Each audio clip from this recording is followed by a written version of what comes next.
everybody, welcome to speech. My name is Kelsey and I'm going to be starting us off today. Did you know that making slime is not just a fun craft for kids to do, but it can also be used as a good stress reliever that can be used by people of all ages? Today I'll be walking you through a step-by-step process of making slime, explaining the different ingredients and their purposes, and how this can apply to people in a wider aspect. There are many different recipes for slime out in the world. With just a click of a button, you can look up slime online and you can find hundreds of different recipes to use to make hundreds of different kinds of slime. Obviously, I'm not going to be making it today as to save some ingredients for next week, but to start off slime, you need your base, which is glue. Without glue, there would be not a stretchy, sticky material to turn into slime. It is the foundation that is built upon in terms of slime. Some types of glue do not work. They won't give you the same effect as regular white or clear school glue, so just make sure you're using the right type of glue to be able to make the slime correctly. The next ingredient we're going to be using is baking soda. It helps to thicken the slime and gives it more of a structure. In reaction with the glue, it ends up making it firmer so you can handle it better. In the same aspect, we also use contact solution, or some people call it activator. There's multiple different types of activator, but this one you can find in your house. It's easy to access contact solution. It also helps the glue bind together to create more than just glue, but an actual substance that you can hold and handle. And it is important to note that adding too much of these ingredients, baking soda and contact solution, can end up in less stretch and more breakage. So we need to make sure we're using the proper amount of those. The next two ingredients I'm going to show are not necessary to making slime at all. It just depends on what you want to make. This one is shaving cream. It allows for your slime to be more fluffy and have a different texture. I personally like fluffy slime. I feel like it has a better feel to it, and it has a nice stretch to it as well. It adds more volume and creates an entirely new, softer texture. And then also, you can add colors to your slime. You can add your favorite colors to add it and make it more uniquely yours. More ways to express your creativity. You can add beads, you can add glitter, you can add all sorts of things to your slime, although I will not be doing that when I actually make the slime because it will be a little bit more messier and we don't want that in here. After we have added all of the ingredients together and mixed them thoroughly in the bowl, you can eventually take the slime out and start kneading it like dough in your hands to get that more stretch and the better texture. Mixing it up thoroughly with your hands.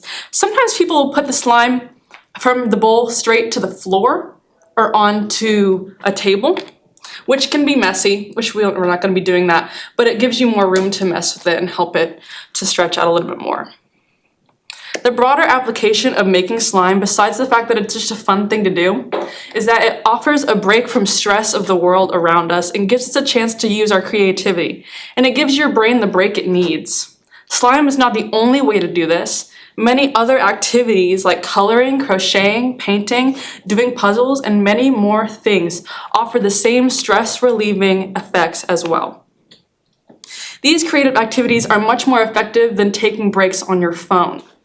Being on your phone can lead to more fatigue and stress, whereas crafts allow for active hands-on participation, which can allow your brain to focus better and allow it to reset. Slime is just one of the many ways we can do that. In closing, slime can be made with easy household ingredients for easy access, like glue, baking soda, contact solution, and etc. It takes very little time and can positively impact your mind by allowing people a way to relieve their stress. Slime is more than just a craft for kids. It is a great way to take a break from the busyness of the world. I encourage you to make slime for yourself. Maybe even do it with friends. It's a great activity to do with friends. And then take breaks whenever you need them. Do y'all have any questions? Nope, very good. Way to go. Cooper's up next. Good job. It's on deck. Sorry. You're gonna make it next time, right? I'm gonna make it next time. I went to the store and got glue today, just in case you wanted me to get it today. Right. You'll be ready for next week. I'll be ready. Hello guys, so today I'll be talking about the steps to a healthy financial future.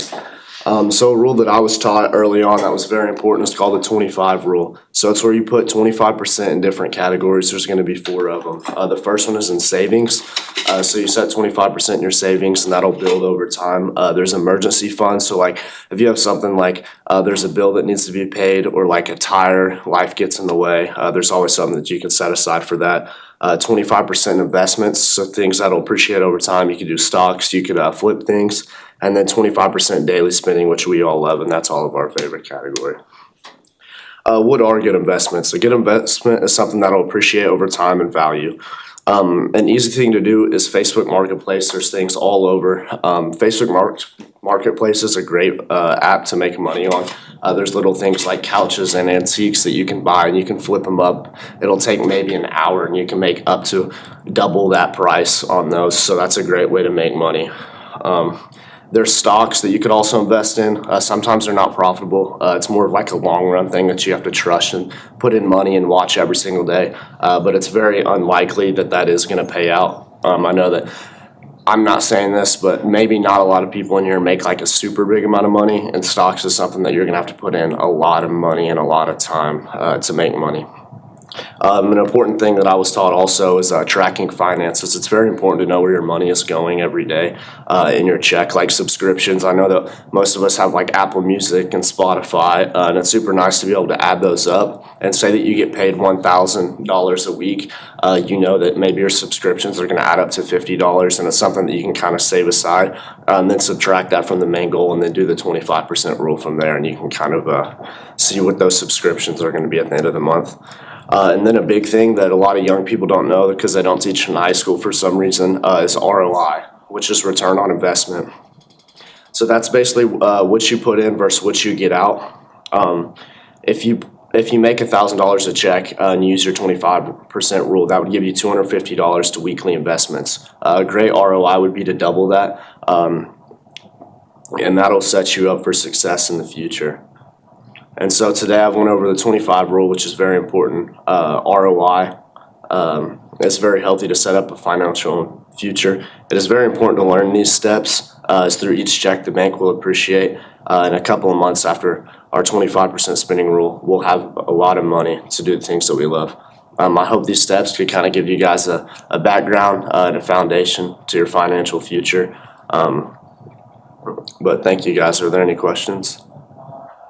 Are you on any kind of investment app or platform, or do you do any of that on a regular basis? Yeah. So there's a bunch of things like Reddit and stuff that I like to look at sometimes, and that's going to give you like good ideas on what there is to invest on. If there's stocks that are going to be going up, or if there's stocks that you already have that are going to end up crashing, that's a big thing. And then also like as trends come out, like she did the thing on slime, there will be things that will come out that you can look at and realize that that is getting popular, and it's something that you can invest on early and make a lot of quick money on. Okay, good. Let's give him a hand. Way to go. Elena is up next.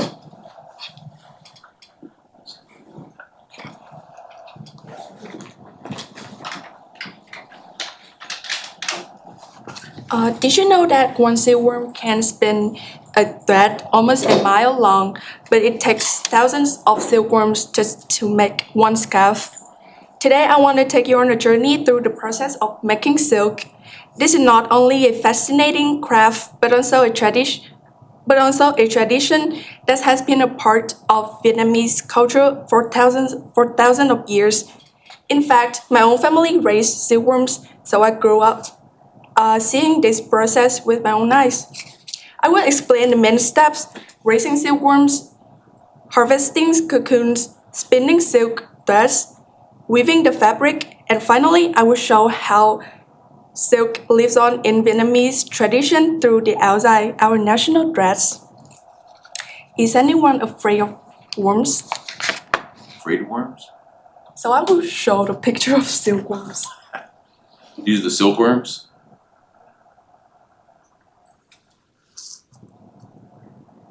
The first step is raising silkworms. Silkworms feed on mulberry leaves and grow quickly. In about a month, healthy silkworms are the foundation for quality silk. Growing up, I saw how carefully my family had to take care of them. It taught me patience because even though they are small, they require a lot of attention. Once the silkworms spin their cocoons, we move to the second step, harvesting. The timing here is essential. If the moth breaks out, the silk thread snaps into short pieces. That's why the cocoons must be collected carefully at just the right moment. So these pictures are our farm, and this is cocoons and this is silkworms. The third step is extracting and spinning the silk. Traditionally, the cocoons are boiled in hot water to loosen the fiber. Then a single long thread can be unwound from each cocoon. Modern machines exist, but traditional hand spinning produces finer silk with more character. So this is traditional way, and this is the machines. Finally, the silk threads are dyed and woven into fabric. In Vietnam, one of the most important uses of silk is in making the áo dài, the traditional long dress. The áo dài is not just clothing; it represents Vietnamese identity, elegance, and cultural pride. This is áo dài through the centuries, and this is me in áo dài, and this is my mom wearing áo dài. So today we work through the entire process of silk making, raising silkworms, harvesting cocoons, spinning the silk, and weaving it into fabric. This craft is more than just a process, it is a tradition that has been passed down through generations in Vietnam. For me, it's also personal because it connects me to my own family's work. Any questions? Is that you in the red dress? No, this is me. That's what I'm saying, is that you? Yeah. Okay, and that's not red? Is that a different color than red? Yeah, this is hot pink. Hot pink, okay. And then what about the other picture on the left? On the other- So this is my mom and That's this your is my mom? aunt. And your aunt, okay. Awesome. All right, thank you, good job. Okay, Elena Corey, you're up next. Kim. Then Chia, then Bailey, then Kendall. We should be able to, hopefully we'll get to Jesse there by the end.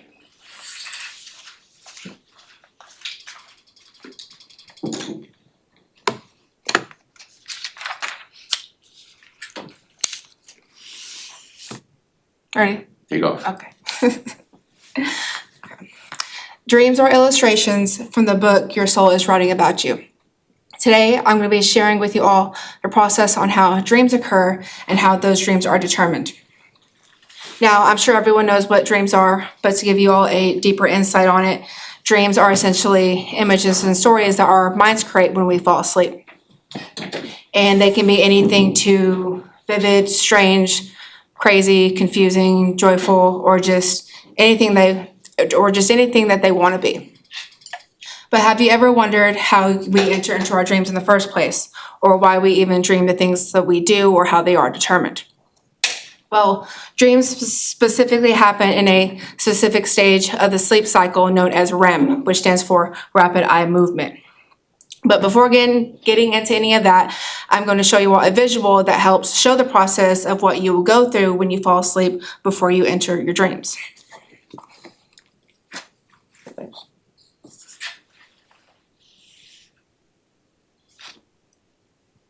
Oh God, that's so hard. It's tricky because it's backwards. Yeah, it is. Okay, that's fine. Okay, I hope it doesn't go off. Okay. So these are the stages that you will go through when you fall asleep before you enter your dreams. These stages consist of, and I pretty much narrowed it down to when I found another one where it's called N1, N2, N3, and then your REM stage. So in the first stage called N1, this is where your muscles will start to relax.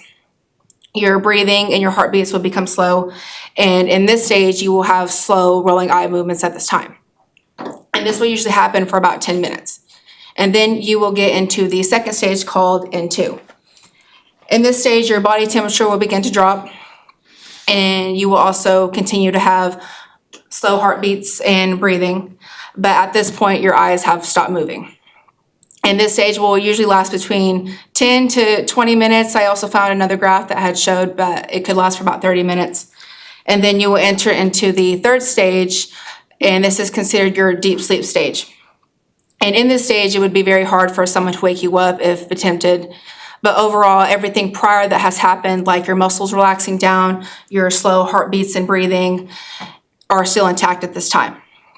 And this stage will usually happen for about 20 to 40 minutes until you enter into the stage where your dreams occur, which is called the REM stage. So in the REM stage, this happens about 90 minutes after you fall asleep. And this is considered the stage where your brain is supposed to be the most active. And your brain is so active in this stage that it actually resembles brain activity seen as if you were actually awake. Forgot where I was off here.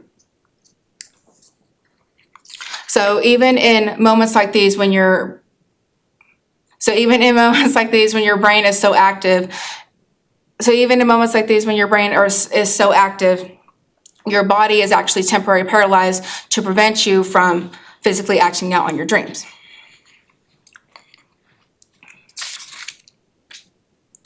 What I was gonna say. So overall, this is the stage where your dreams do occur, and it does take about 90 to 120 minutes to get there after you fall asleep. So the REM stage is considered to be a departure from the rest of the stages you will go through when you fall asleep. And this is because it is characterized by rapid eye movements, increased brain activity, and I'm forgetting where I am. And increased brain activity and vivid dreams, which leads me to my last question. How are our dreams determined? Well, our dreams are actually determined through a combination of memories, emotions, and recent life experiences, which are all processed during the REM stage. So factors like mental health conditions, medications, pregnancy, and sleep deprivation can influence the intensity and frequency of the dreams you are having at that time. So if you think about it this way, the brain is actually consolidating information and processing experiences from your life as you were actually awake. So earlier when I had mentioned when I opened up my speech that dreams are illustrations from the book your soul is writing about.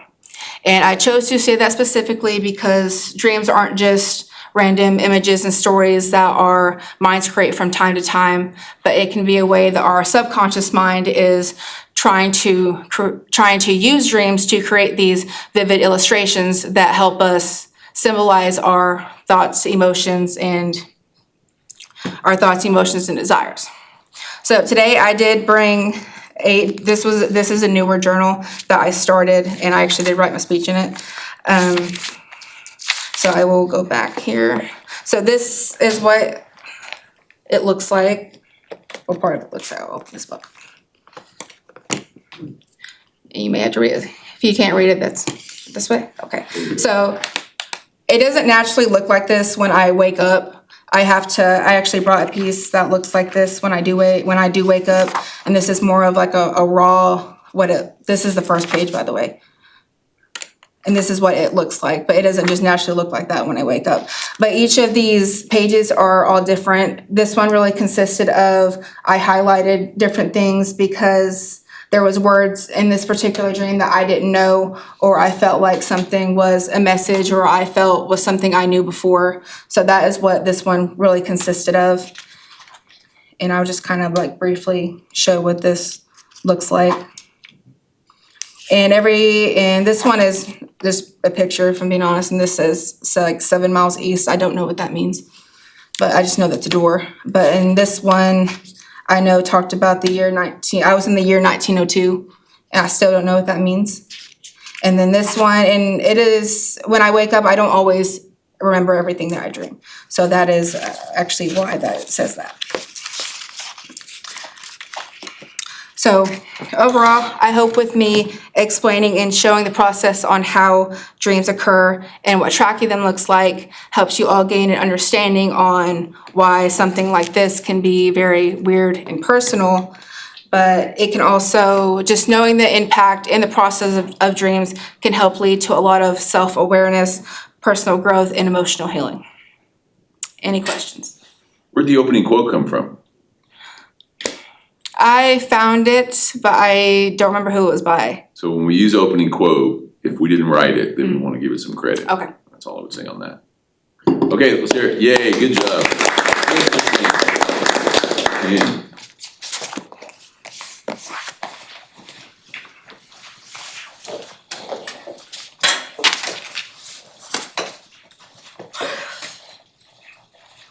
It's already October.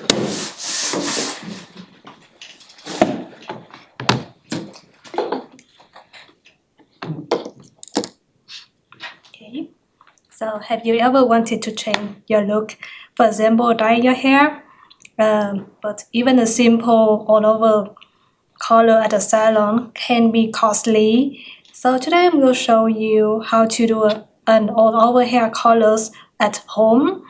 And we will step by step, like preparing before you dye, applying the dye, letting it process, and rinsing it with aftercare. So let's move to the step 1 is prepare hair before dyeing. You should wash your head or your hair. You should wash your hair 24 to 48 hours before dyeing. The reason is that the natural oils of your hair, the natural oils will protect your scalp from the chemicals the chemicals in the dye, and it tend to make the color last longer.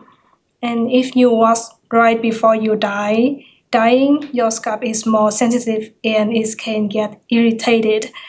And make sure your hair is dry and brushed out before you start. Also cover your shoulder with an old towel to avoid the stain. And for the step 2 is mix and apply the dye. So most kits will include a color cream, a developer bottle, a gloves, and a conditioner for after. You will mix the color cream and the developer together. So you have 2 options to apply. The first one is use the bottle directly by squeezing the color cream into the developer bottle and then shake it until it's fully mixed and apply the dye and use your hand to blend it. And for the option number 2, you squeeze the mixture into the bowl and use the dye brush. This brush is make easier to control and helps spread the dye more evenly.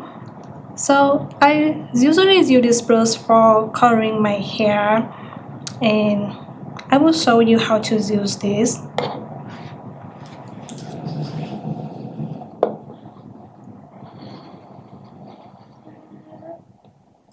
Okay, so first you will take a small section of your hair and brush it for it smooth. It's easy to take, and then apply the dye about 1.5 inch from your roots and place upright instead of tilted, so the dye doesn't clump. And then just place, then straight out, just straight out along the string. And after you straighten out, you will do a X-shape motions like this, just like this along the string for its coat both sides for it evenly. And then you do not brush up the strain because it can damage your hair. Forgot. Say not damage your hair. So the trick is that you have to move quickly, so the color will be the same all over your head.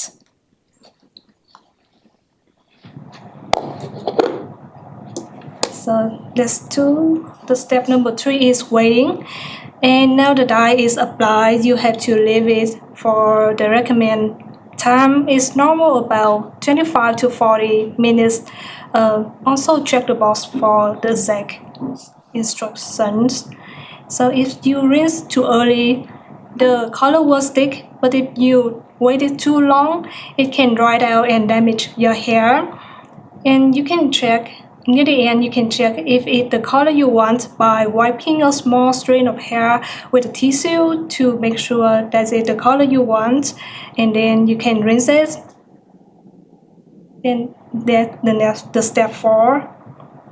And you will rinse your hair with warm water until the water runs clear. After rinsing, apply the conditioner that comes with the kit. That will help to lock the color and make your hair soft. And don't shampoo right away. Wait at least 24 hours so the color can be settled. Today we know about how to dye your hair in 4 steps: preparing the hair, mixing and applying the dye, letting it process, and finally rinsing it with aftercare. The key is to prepare properly and apply evenly section by section, and make sure you use enough dye, because if you don't have enough, the color won't turn out the way you want. And changing the color of your hair is like giving yourself a new fresh, giving more confidence, and letting you express the new side of yourself. So, any questions? What about the roots? You said you do it like 1.5 inches away from the roots. Yeah. How do you get the roots dyed? Just let it there, or if you want, you can swipe the roots too, but it can damage your scalp. Oh, so you don't want to be too close to it. Yep. Okay. Okay, thank you, Cam. Let's hear it.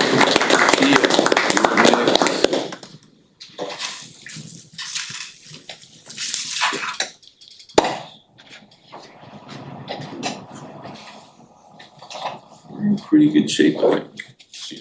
Should be. And Kendall, I think we'll get everybody in.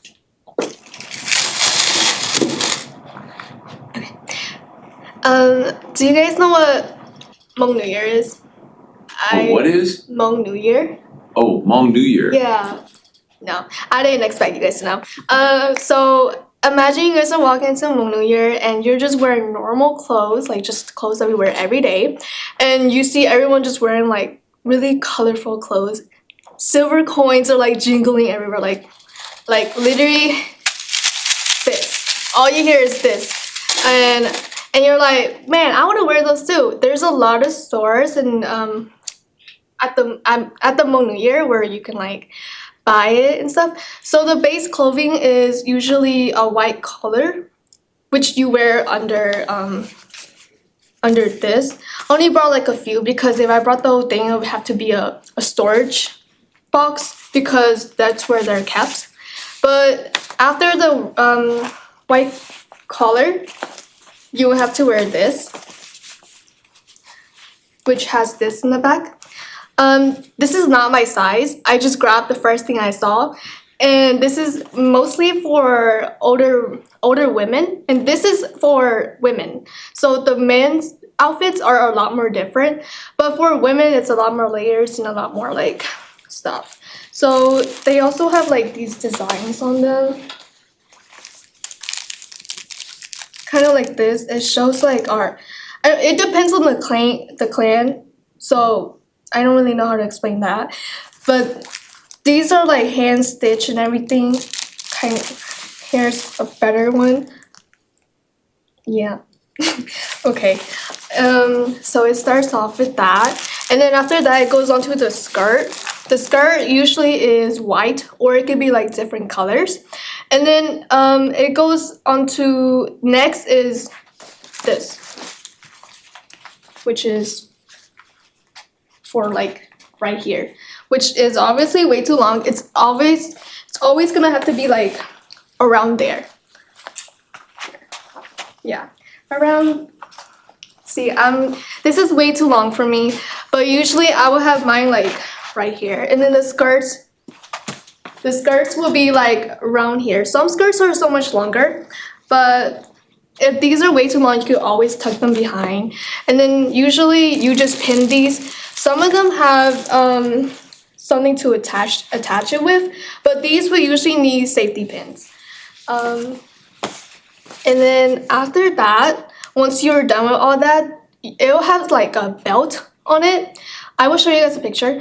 I don't really have them with me right now, but it will come with a belt, and it will also have something in the back of you to also show how beautiful the back is. And then lastly is the silvers. It doesn't always have to be on the head. It could also be on your neck. They have the necklace ones. They also have the ones that are on your belt. And then there's also leg warmers. So I don't really wear leg warmers, but I know that my cousin does. And she wears them like right there, and then it usually matches with the outfit.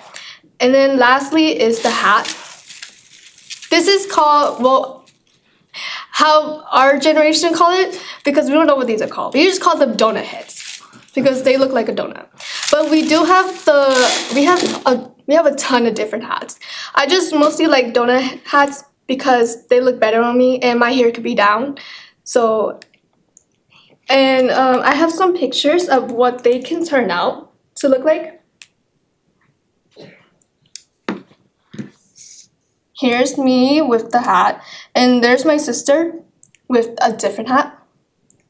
And then here is the finished outfit of how it can look like. So usually this is a double skirt, and this is a wider skirt. My cousin has a much different skirt, which it could be really different. It depends on the stitch and everything.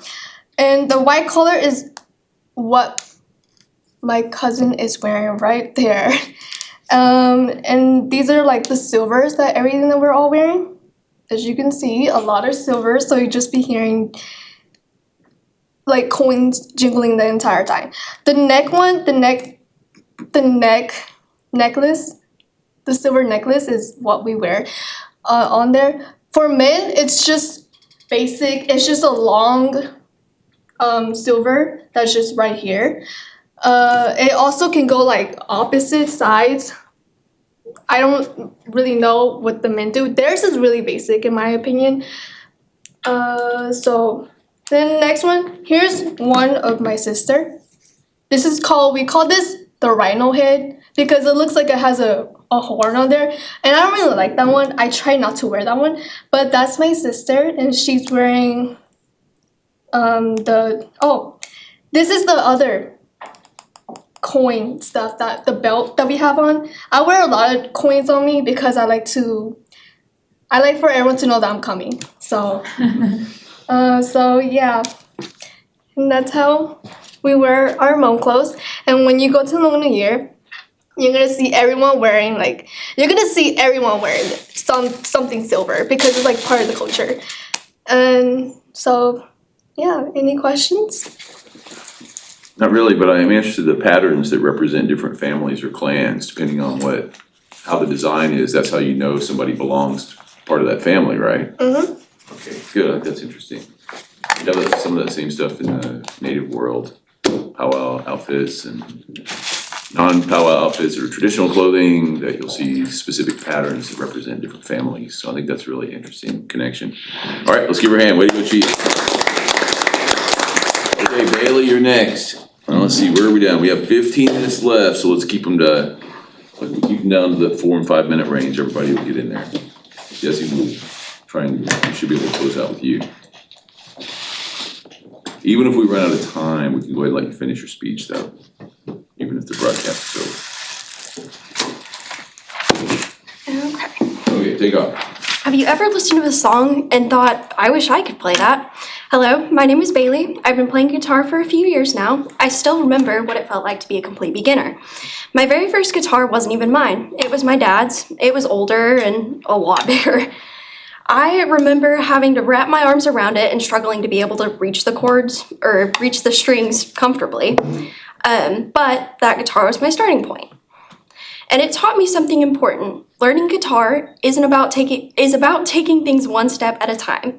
Today, I'm going to tell you what the 3 steps are. If you can do 3 things, pick the right guitar, learn some basic chords, and keep the guitar in tune, you will be well on your way to playing your first song.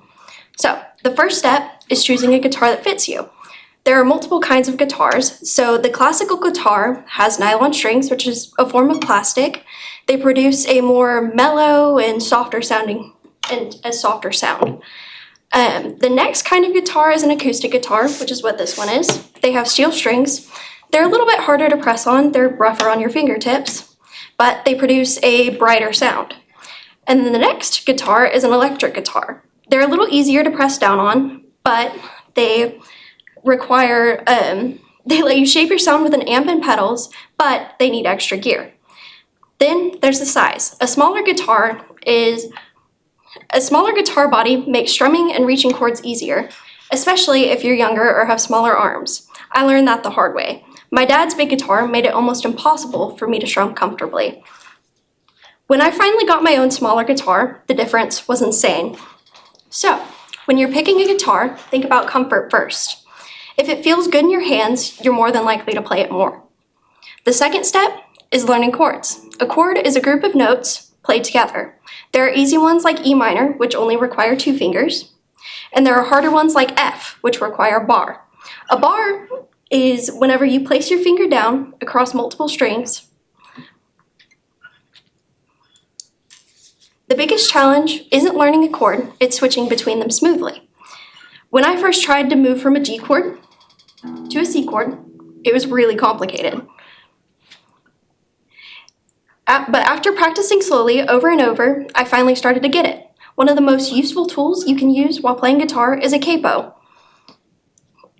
So you can play the same chord shapes in different keys. It means you can play along with some songs without having to learn a bunch of new chords. So, this is a G chord without a capo. This is a G chord with a capo. So, the last step is tuning. No matter how well you play, if your guitar is out of tune, it's not going to sound good. There are a few ways to do it. Free tuning apps on your phone or clip-on tuners that can go on the headstock or in the sound hole. And eventually, you can tune by ear once you've practiced or, learned what they sound like.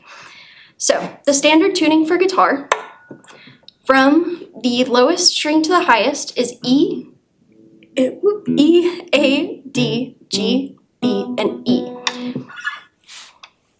So, can I get the desk cam? Desk cam? Yeah, let's go with the desk cam if you will.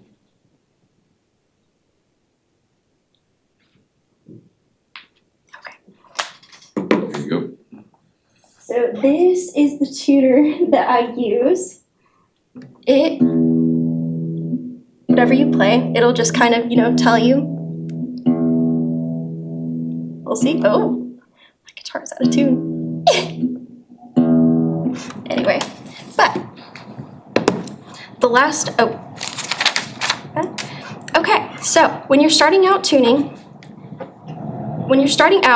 before every practice session is important. Not only does it make your guitar sound better, it also helps your ear learn what the correct notes sound like. Now, there are a lot of struggles that come with playing the guitar.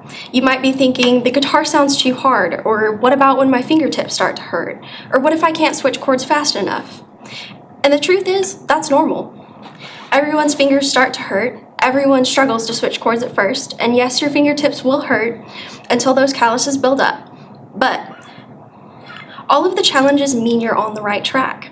So, finally, to start playing guitar, you need to pick a guitar that feels right for you, learn some basic chords, and keep your guitar in tune. That's it. 3 steps. Now, here's my challenge to you. If you've ever thought about playing guitar, don't just keep thinking about it. Try it. Go to a music store and pick up a guitar. Get familiar with the feeling of it, and maybe even learn your first chord right there.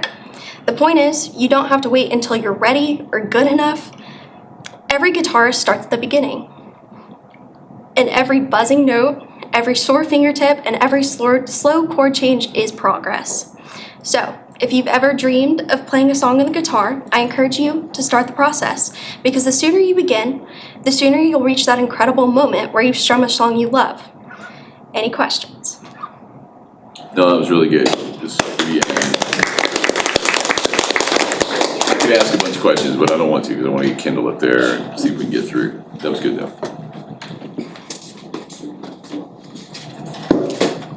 Before we leave, let me show you the F with no barcode. Like you don't need a barcode to make an F. There's like a few different ways to do it, but... So yeah.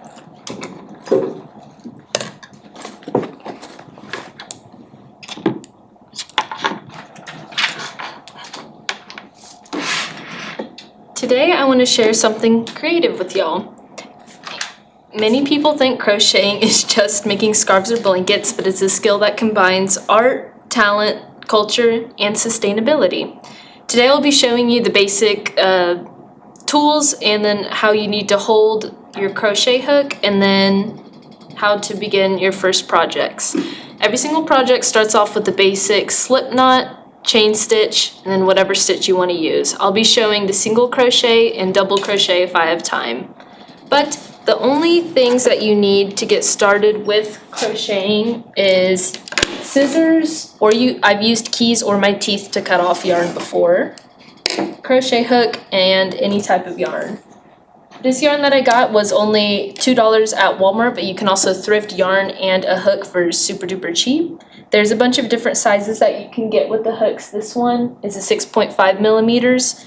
They all go in different increments of sizes with the meters. So the smallest sizes are closer to 1, bigger sizes are closer to 10.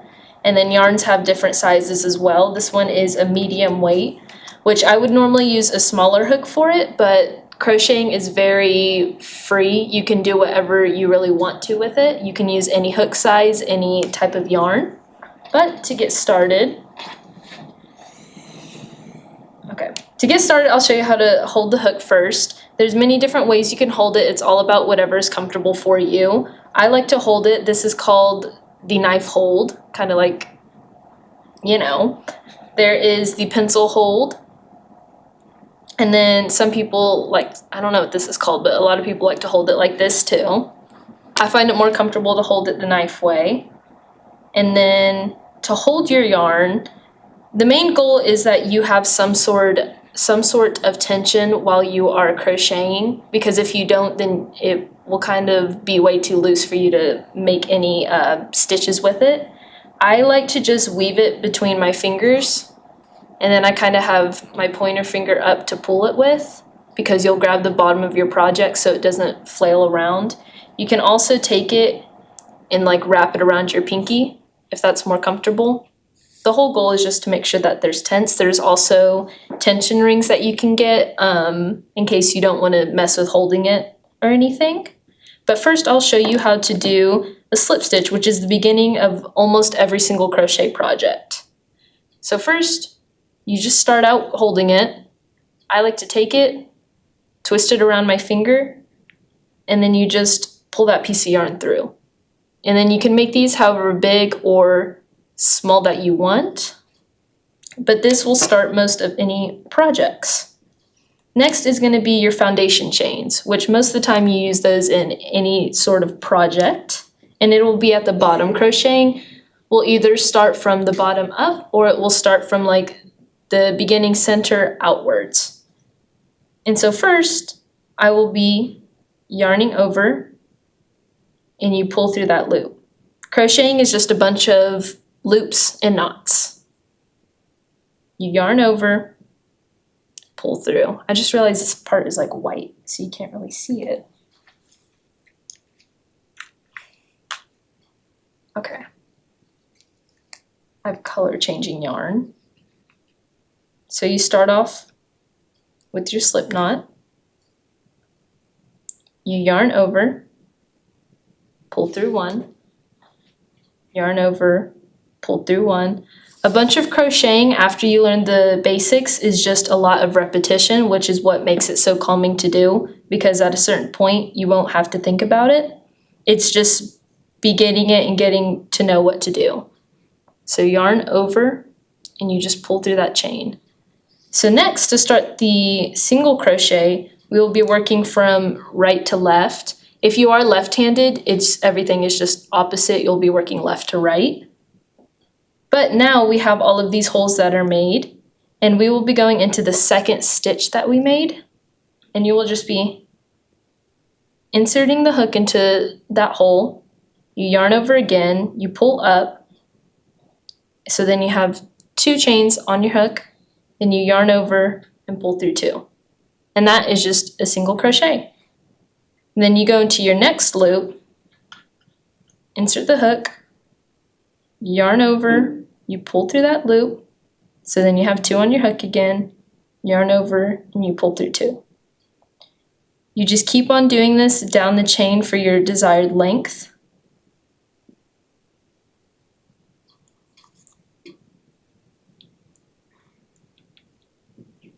And then from here, you can chain 1 with that yarn over and pull through.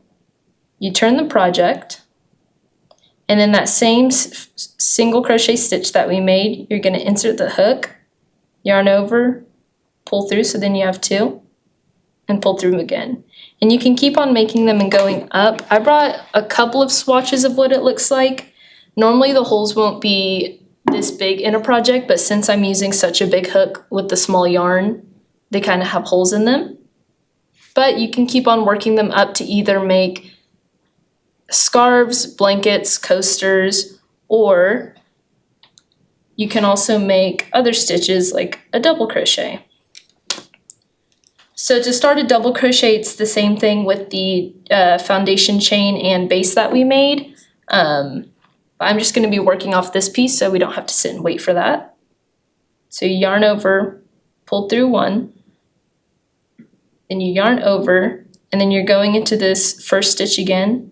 You insert it with both of these loops on there, yarn over, you pull through that 1, and then this time we have 3 loops on here. We're going to yarn over and pull through only 2 of them, then we're going to yarn over and pull through the other 2. And that's how you make the double crochets. I know you can't see it on the desk cam, but the clothing piece that I made is made completely of just double crochets. That's the only stitch I used for this. And they're just a bunch of different like granny squares that you can make and just sew them all together.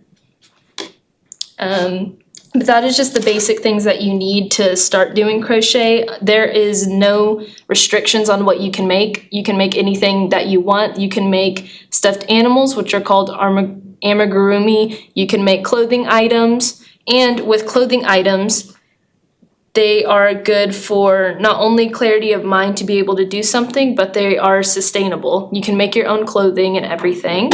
And do you guys have any questions? No, we cut you off there at the end though, that's okay. So we're about to the end of the class, but I'd like for Jesse to have opportunity to talk. But first, let's give Kendall a hand. It's really interesting. Jesse, go on up there. Our broadcast is gonna end, and so I'd like for you to go ahead and practice. I understand if some of you may have to go because of whatever class you have next, but if you can give Kendall a few minutes and listen to his speech, that'd be helpful. But no worries if you do have to go. So just take your 5 minutes and go ahead and take off. And we'll be off the air here in about 7 minutes, so let's give you time to do your talk. All right.